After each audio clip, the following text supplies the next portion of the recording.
कबूतर का पंख इस जगह रखें होगी तरक्की। लेकिन क्या आपको पता है पंख कितने चमत्कारी होते हैं? और किसी भी बर्ड के पंख आपको मिल जाएं तो अनेक अनेक टोटके उससे होते हैं। पैसे भी आते हैं, प्रतिष्ठा भी मिलती है, ग्रह कलेश भी नष्ट होते हैं। तो पंखों के बहुत ज़्यादा उपयोग हैं तंत्र शास्त्र में, ज्योतिष शास्त्र में टोने टोटके भी हैं इसके संबंधित बहुत ज़्यादा।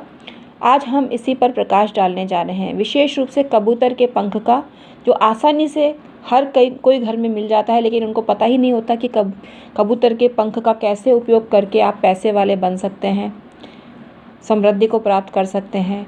तो आज इसी पर जानकारी देने का मैं प्रयास कर रही हूँ। जय श्री राम।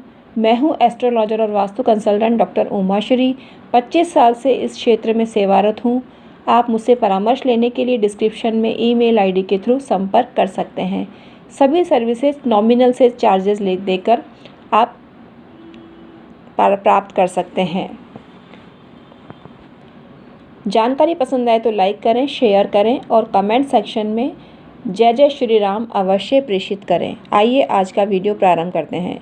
मेरे जो भी सब्सक्राइबर और व्यूवर्स हैं वो सदा खुशहाल ज़िंदगी बसर करते रहें, यही ब्लेसिंग्स देते हुए आज का वीडियो प्रारंभ करती हूँ। मित्रों, पंखों का तंत्र शास्त्र में बहुत महत्व है, लेकिन वो स्वतः ही गिरा हुआ होना चाहिए।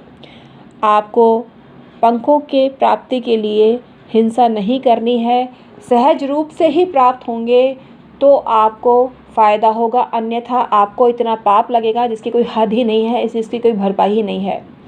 तो हिंसा तो करनी ही नहीं है। हम आपको डिस्क्लेमर दे रहे हैं कि हम आपको कभी भी प्रेरित नहीं करते किसी भी जीव जंतु को सताने के लिए।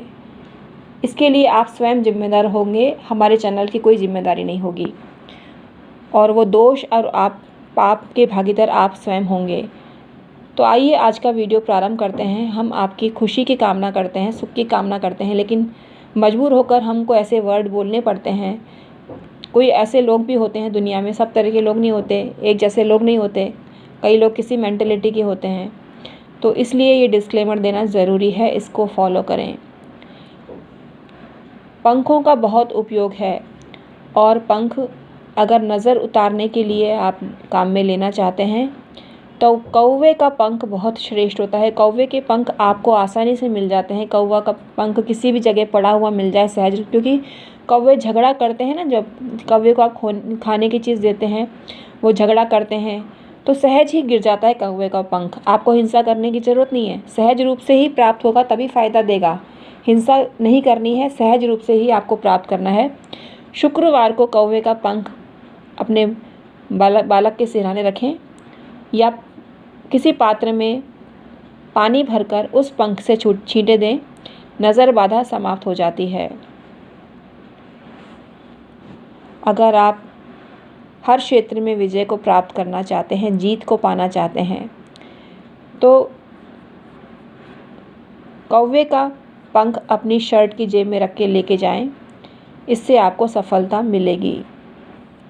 अगर किराएदार या कोई व्यक्ति आपकी प्रॉपर्टी पे ज़बरदस्ती कब्ज़ा कर रहा है तो रविवार के दिन उसके घर में कौवे का पंख दबा दीजिए। वह तुरंत वहाँ से चला जाएगा या छोड़ के चला जाएगा और आपकी प्रॉपर्टी आपको मिल जाएगी।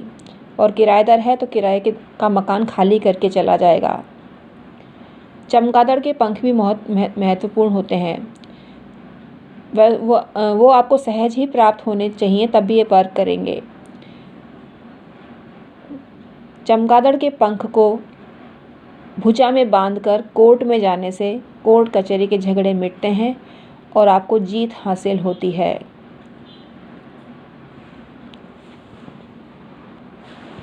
मोर पंख आपको पूजा पाठ की दुकानों पे सहज रूप से मिल जाएगा।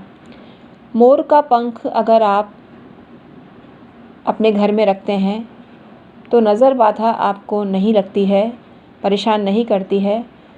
काल सर्प योग आपके घर में कोई प्रभाव नहीं कर पाता है और आपकी तरक्की और बरकत होने लगती है।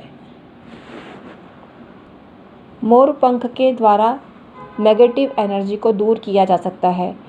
जिस घर में मोर होता है, मोर की मूर्ति होती है, उस घर में कोई भी तंत्र बाधा प्रभाव नहीं करती है। तांत्रिक क्रिया प्रभाव नहीं करती है। काला जादू उस घर में कोई असर नहीं करता है।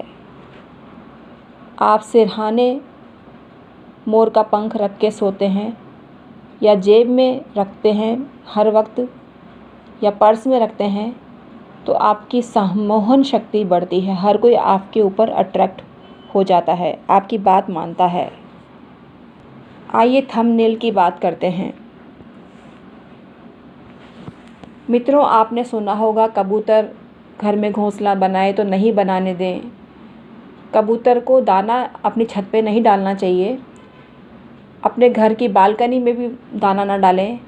अपने घर की किसी भी एरिया में आपको कबूतर को दाना नहीं डालना चाहिए, बल्कि किसी पार्क या अन्य किसी की छत पे आप डाल सकते हैं, क्योंकि उसको नुकसान नहीं होगा। लेकिन अगर आप उसकी छत पे कोई दूसरा दाना डालता है तो उसको कोई फ़ायदा ही होता है, लेकिन आपको नुकसान होता है अगर आप अपनी छत पे ही दाना डालते हैं। तो कबूतर को कभी भी अपनी प्रॉपर्टी में दाना ना डालें। अन्य की प्रॉपर्टी में आप दाना डाल सकते हैं। जो अगर आप फ्लैट में रहते हैं वो हिस्सा आपके एरिया में नहीं आ रहा है, उस जगह आप दाना डालते हैं तो उसको भी फ़ायदा होता है पैसों का, और आपका भी भला होता है। ये तो हुई एक बात। कबूतर का पंख अगर आप अपनी तिजोरी में रखते हैं और श्री सूक्त का पाठ करते हैं तो आपको ज़बरदस्त धन का लाभ होता है। श्री सूक्त का पाठ करना अनिवार्य है। उसमें सोने पे सुहागा होता है अगर कबूतर का पंख आप तिजोरी में रखते हैं। कबूतर के पंख पे नीला धागा लपेटें और कुबेर मंत्र का जाप करें। आप पे राहु प्रसन्न होते हैं और आपको लाभान्वित करते हैं। अगर आपके घर में बहुत ज़्यादा लड़ाई झगड़ा होता है तो कबूतर का पंख लें और उसकी धुनी घर में करें। आपको बहुत फ़ायदा होता है, गृह क्लेश शांत हो जाता है। कबूतर की बीट भी बहुत उपयोगी होती है। कबूतर की बीट का औषधीय गुण भी है, लेकिन कबूतर की बीट के टोटके भी होते हैं। अगर कबूतर की बीट बर्न करके अपने घर में उसकी धुनी देते हैं तो आपके घर से नज़र बाधा समाप्त होती है, घर का क्लेश समाप्त हो जाता है, घर का कलह मिट जाता है और आपकी उन्नति और प्रगति होने लगती है।